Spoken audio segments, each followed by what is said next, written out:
synopsis for today's episode. What I want to talk to you about is somewhat alarming for the supply chain, and it's really good news for the consumer. So what we have happening is an influx of supply.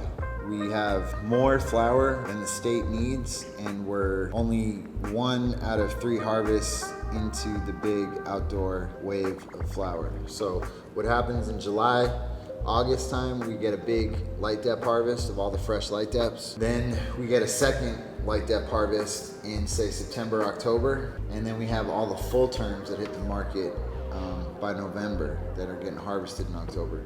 So we have these big waves from pretty much starting in July.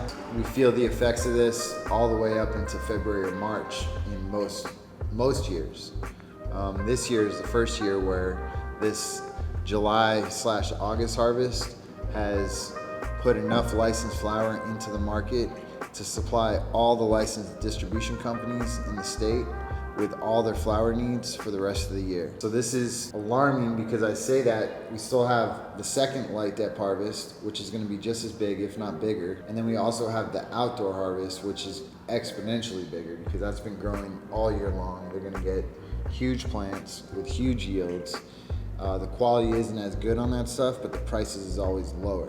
So the alarming part about that is those low prices, we're already at the lower end of this price spectrum. We're going to be compressed into even smaller prices, and there's really nowhere left to go. So we're going to see rock bottom prices on all categories, probably prices we've never seen before or that we haven't seen in a while.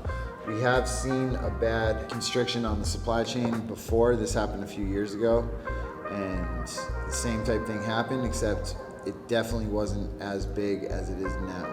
So on a Chris Talks coming up, I go over the market size of the legal market and how much the legal market versus the illicit market, the US is consuming cannabis, and where we'll be at in the next 4 years.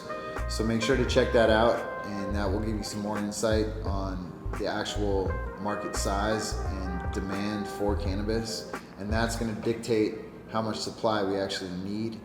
And so where we're at supply-wise now, like I said, we're in the middle of August going into September. We already have enough supply to last all the licensed distros the rest of the year. So you really got to be careful on what you're doing with the flower, how you're purchasing it, if you're purchasing it, how you're doing terms.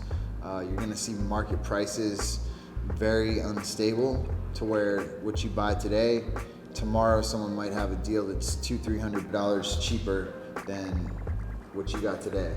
So you got to be very careful. Your buying market can quickly fluctuate. So don't count your eggs before they hatch. Don't put them all in one basket either. Spread it out amongst the light deps, the outdoors, the indoors. Really try to hedge your bets. Don't take any unsafe buys. Don't get anything fronted or on terms that you're not sure you can sell. You might end up having to take a loss on that. So really be strategic, really be careful right now, because the amount of flower that's going to be coming out, it's unprecedented. We've never seen this much. So what's going to happen is we're going to be in a supply abundance, which is going to force prices to go down, which will ultimately get new consumers into the market because they'll be able to be offered higher quality products either at the same price or in more abundance. So what we'll see is a new adoption rate from all this product on the market, and hopefully in the next 2 years, 2 to 3 years, we see federal legalization fully throughout the country, or we see interstate legalized states transacting with each other. And that will be great for California, since not only does our culture and our history align with the pioneering of the cannabis industry, but we literally, factually have some of the best environment in the country to grow cannabis. And this is unmatched by most areas, mainly because of the droughts. It's well known California has all the wildfires and droughts, and that's why it's good for growing weed, because if you have any sort of rain or humidity during the flowering process, it ruins the quality of the weed, if you can even grow good weed at that. So having the proper dehumidification in place is very important, but with California's dry summers, it's naturally dehumidified to where it needs to be. So there's very few other places in the country that are like that. So we're gonna see a lot of craft cannabis, a lot of really good high quality stuff still come out of California. And if California can export it to other states, that's gonna be very, very beneficial for the abundance of supply that's happening. And the reason why I'm concerned about this is because I come from the cultivation and distribution sector, and we're gonna see a lot of great suppliers, both from cultivators and distributors, go underwater this year because they're not gonna be able to sell their flower properly, and they're gonna be dependent on it in order to make key crucial payments to continue going on.